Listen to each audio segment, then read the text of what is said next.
باقاعدہ طور پر موسم کے قدرتی نظام کے حوالے سے بتانے والے دنیا بھر میں موجود محکمہ موسمیاتی اداروں کی اکثر پیش گوئیاں غلط ثابت ہو جاتی ہیں۔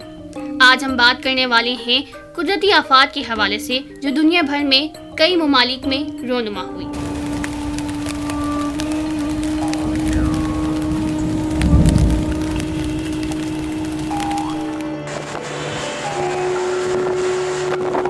جنوری 2001 میں مغربی ہندوستانی ریاست گجرات میں 6.9 ریکٹر اسکیل کے طاقتور زلزلے کے جھٹکے محسوس کیے گئے۔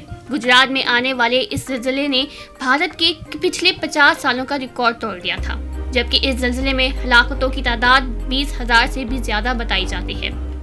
جون سے اگست 2003 کے دوران یورپ میں شدید گرمی کی لہر شروع ہوئی۔ گرمی کی اس شدید لہر سے براعظم کے ایک بڑے حصے میں درجہ حرارت 20 سے 30 سیلسیس ڈگری سینٹی گریڈ سے بھی زیادہ ریکارڈ کیا گیا، جبکہ سب سے زیادہ درجہ حرارت 47 ڈگری سیلسیس ریکارڈ کیا گیا تھا۔ مسلسل گرمی کی لہروں نے یورپ کے کچھ حصوں کو زیادہ متاثر کیا، جس سے کم از کم 26,000 اموات رونما ہوئی۔ 26 دسمبر 2004 میں بھارت میں ایسی شدت کا زلزلہ محسوس کیا گیا جس کے بارے میں خیال کیا جاتا ہے کہ اس زلزلے میں ہیروشیما قسم کے 23,000 ایٹم بموں کی توانائی تھی اور زلزلے کی شدت کے باعث بحر ہند میں سونامی آیا تھا۔ اس خوفناک قدرتی آفات سے 2 لاکھ سے زائد افراد کی ہلاکتیں ہوئی۔ 8 اکتوبر 2005 کو کشمیر میں آنے والے تباہ کن زلزلے نے پاکستان کے صوبہ خیبر پختونخوا سمیت بھارت اور افغانستان کے مہلکہ علاقوں کو بھی متاثر کیا۔ کشمیر کے زلزلے کو جنوبی ایشیا کا زلزلہ بھی کہا جاتا ہے۔ اس زلزلے میں پاکستان میں سرکاری ہلاکتوں کی تعداد 73,000 سے زیادہ بتائی جاتی ہے، جبکہ بھارت اور افغانستان میں 1 لاکھ سے بھی زائد اموات کی اطلاع ملی، جس سے یہ عصری دور کے سب سے تباہ کن زلزلوں میں شمار کیا گیا۔ 2010 ہیٹی کا زلزلہ۔ ہیٹی اور ڈومینیکن ریپبلک کے ممالک پر مشتمل مغربی ہندوستان کے جزیرے پر 12 جنوری 2010 کو آنے والے بڑے پیمانے کا زلزلہ تصور کیا جاتا ہے۔ سب سے زیادہ متاثر ہیٹی تھا، جو جزیرے کے مغربی تیسرے حصے پر قابض ہے۔ اس کے بعد ہونے والی افراتفری میں ہلاکتوں کی صحیح تعداد اطلاعات غلط ثابت ہوئی۔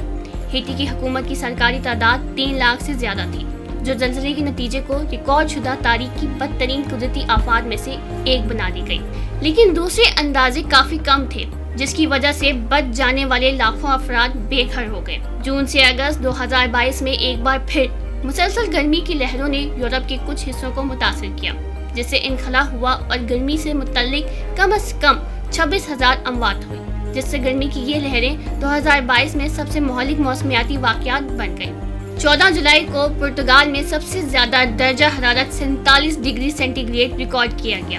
14 جون سے اکتوبر 2022 تک پاکستان میں سیلاب سے 1,500 سے زائد افراد ہلاک ہوئے اور 3.2 ٹریلین کا نقصان اور 3.3 ٹریلین کا معاشی نقصان ہوا۔ سیلاب کی فوری وجوہات معمول کی مون سون کی بارشوں سے زیادہ بھاری تھی اور گرمی کی شدید لہر کے بعد گلیشیئر پگھلنا، ان دونوں کا تعلق موسمیاتی تبدیلی سے ہے۔ 2022 کیلیفورنیا کے جنگل کی آگ کا سیزن پوری امریکہ ریاست کیلیفورنیا میں جلنے والی جنگل کی آگ کا ایک سلسلہ تھا۔ سال کے آخر تک کل 7,000 سے زائد آگ لگنے کے واقعات ریکارڈ کیے گئے، جو ریاست بھر میں تقریباً 3.5 لاکھ سے زائد ایکڑ ہے۔ ابھی نیوز ٹی وی کے ساتھ کائنات عباس کو دیجیے اجازت۔ اللہ حافظ۔